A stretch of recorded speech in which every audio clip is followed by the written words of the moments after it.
네, 여러분 안녕하세요. 소빈한 중국어의 소빈입니다. 오늘 얘기할 주제는요, 그냥 제 얘기를 좀 해볼까 합니다. 나는 어떻게 중국어를 배웠는가, 이런 제 개인적인 얘기를 좀 해볼까 하는데요.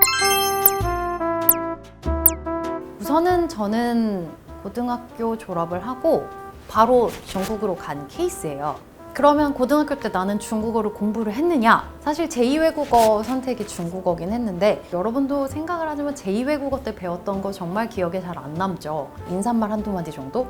저도 이제 요 정도 알고 있었던 상황이었고, 중국을 가게 된 계기는 사실은 저는 이제 하고 싶었던 일이 승무원이 꿈이었었어요. 나는 승무원이 될 거야 라는 생각을 가지고 있었는데, 이제 저희 부모님께서 승무원이 되려면 좀 언어 쪽으로 특이점이나 장점을 가지고 있는 게 도움이 되지 않을까라고 얘기를 하시면서, 저 고등학교 때 당시 이제 중국이 제2 언어를 가진 나라가 된다, 막 이렇게 중국이 한참 붐이 이를 때였거든요. 그래서 이제 부모님은 중국으로 가서 제대로 공부를 하는 게 좋을 것 같다라고 해서 중국을 가게 됐고, 사실 부모님은 이제 걱정이 좀 되니까 가기 직전에 중국어 학원을 등록을 해주셨어요.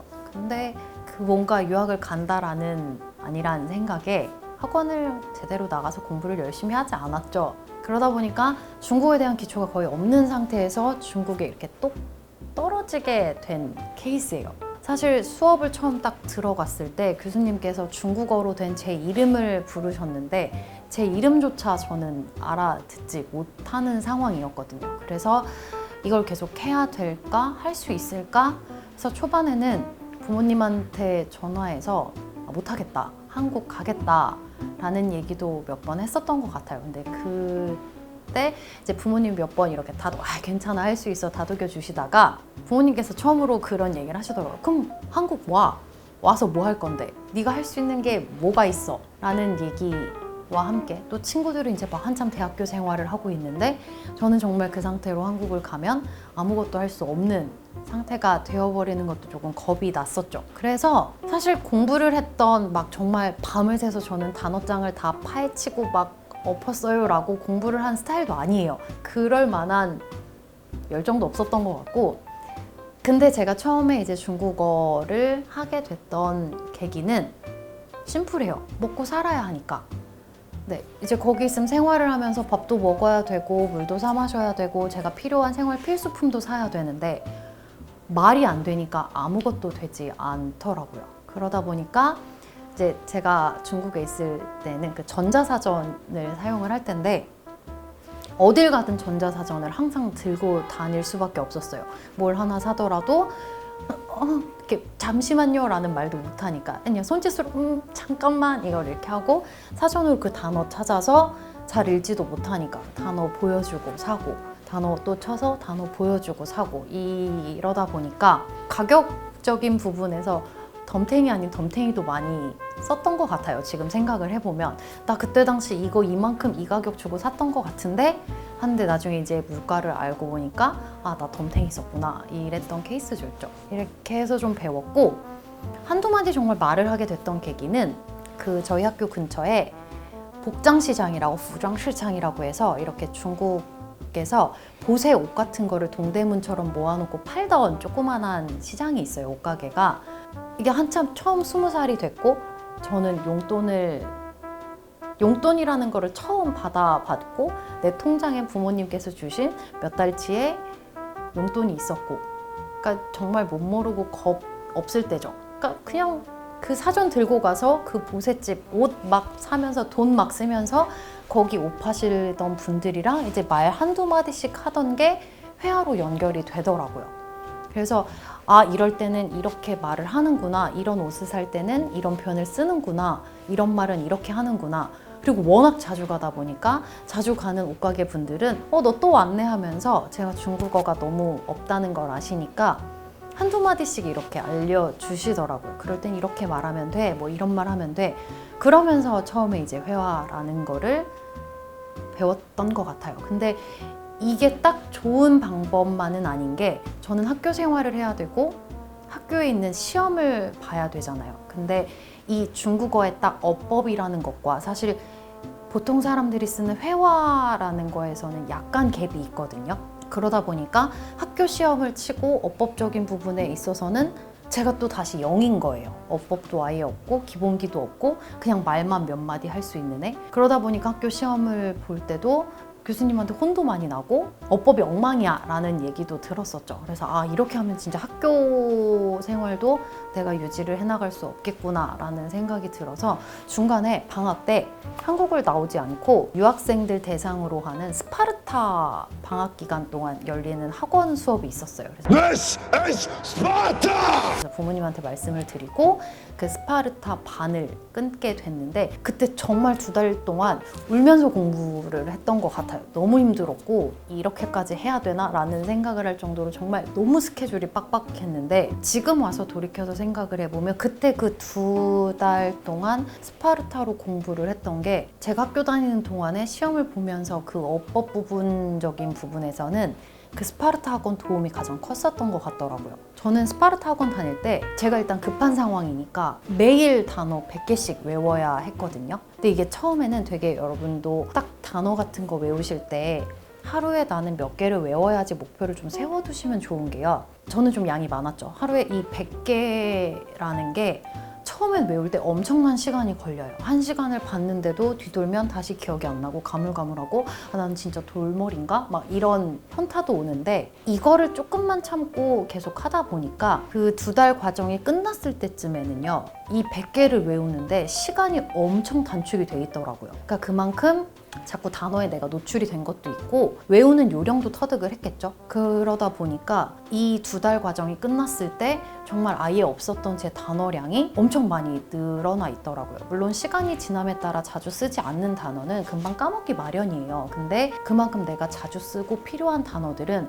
확실히 각인이 오래되더라고요. 그 스파르타 수업이 강의실 앞에서 선생님이 간단하게 테스트를 해주셨거든요. 근데 이 테스트를 통과 못하면 맨 뒤로 다시 가서 줄을 서고 또 다시 줄을 서고 다시 테스트를 보고 나 하나 때문에 수업 진행이 안 될 수도 있는 상황이기 때문에 엄청난 압박과 스트레스를 받으면서 막 울면서 단어 100개를 외웠던 것 같아요. 단어 100개 외우고 수업이 진행이 되면은 독해를 돌아가면서 하는데 그냥 하는 게 아니라 강의실에 마이크가 있어요. 그래서 나랑 같이 수업을 듣는 모든 분들이 마이크를 통해서 내가 독해를 하는 거를 듣는 방식이었어요. 여기서 독해를 잘 하지 못하면 망신이 2배, 3배 약간 이런 느낌이었거든요.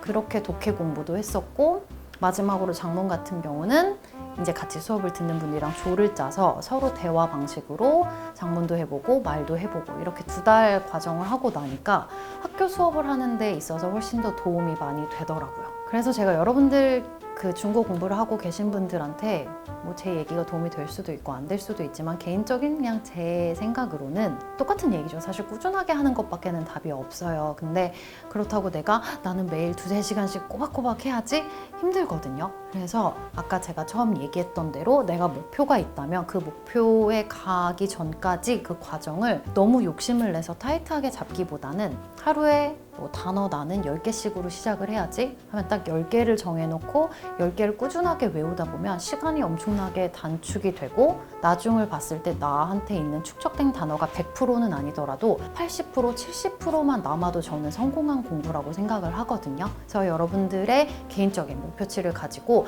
단어부터라도 조금씩 그런 습관을 좀 들여보시는 게 어떨까 싶습니다. 그리고 나는 이미 어느 정도의 단어량이 완성이 됐다라고 하시는 분들한테 추천을 드리고 싶은 방법은 듣기죠. 그 중국 가장 표준어가 나오는 뉴스 CCTV 신원 채널이라든지 꼭 그게 아니더라도 뉴스가 가장 표준어 발음에 정확한 방송이다 보니까 그런 거 아니면 라디오 이런 거라도 좀 자주 들으시는 게 도움이 되지 않을까 싶습니다. 내가 기본 단어량이 완성이 됐다면 그 다음은 듣기거든요. 여러분들이 듣기가 일단 되셔야 상대방 말을 듣고 내가 대답도 할 수 있고 얘기도 할 수 있는 거기 때문에 듣기 꼭 가장 중요한 포인트로 기억을 해두시면 좋을 것 같습니다. 저는 중국에 있을 때 그냥 주변이 다 중국어였으니까요. 뭐 듣기야 그렇게 좀 도움이 됐던 것 같고 개개인마다 또 가지고 계신 목표치가 좀 다를 거라고 생각이 돼요. 나는 HSK를 따야 돼. 나는 정말 자연스럽게 회화를 하고 싶어. 아니면 이것도 아니고 그냥 나는 중국어에 대한 관심이 많은 사람이야. 갖고 계신 목표가 다르기 때문에 공부하는 방향도 다 달라야 된다고 생각을 하거든요.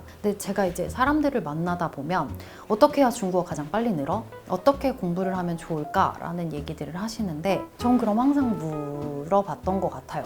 최종 목표가 뭐야? 라고 질문을 했던 것 같은데 어떤 누구라도 다 답은 같을 것 같아요. 여러분 공부하는데 정해진 답은 없어요. 일단은 내가 중심이 돼야 되잖아요. 내가 목표하고자 하는 거, 내가 바라는 게 뭔지 잘 생각을 해보시고 그거에 맞게끔 방향을 좀 설정을 하시는 게 조금 더 도움이 되지 않을까 싶습니다. 하고 뭐 회화를 가든 아니면 나는 정말 자격증 목표로 가든 일단 기본은 여러분들이 가장 단어량, 기초 단어량 그리고 듣기 이 부분만 해놓으시면 어느 방향으로 가든 가는 길이 훨씬 더 수월할 거라고 예상이 돼요. 항상 우리 왜 요 설 시즌 그리고 새해 맞이할 때 내 버킷리스트 제2외국어 아니면 난 올해 꼭 이런 자격증을 따야지 라는 그런 계획을 세우실 텐데 제 얘기가 오늘 도움이 됐다라기보다 저는 이랬어요. 네, 저는 이렇게 생활을 했어요 라는 그냥 제 개인적인 오늘 얘기를 한번 담아봤는데 여러분들 얘기도 궁금하네요. 여러분들은 어떤 목표를 가지고 어떻게 공부를 했고 어떻게 지금 공부를 하실 계획이신지 궁금한데 나는 이런 목표가 있다 라는 게 있으시면 댓글로 남겨주셔도 되고요. 서로 이제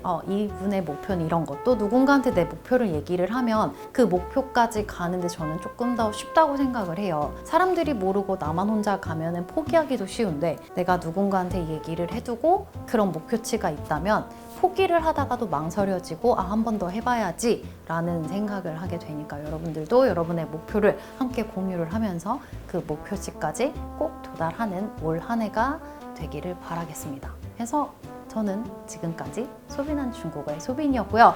오늘 영상 역시 재밌게 봤다라고 하시면 구독과 좋아요 부탁드리겠습니다. 그럼 여러분 다음 시간에 다른 준비된 내용을 가지고 다음 영상 때 뵐게요.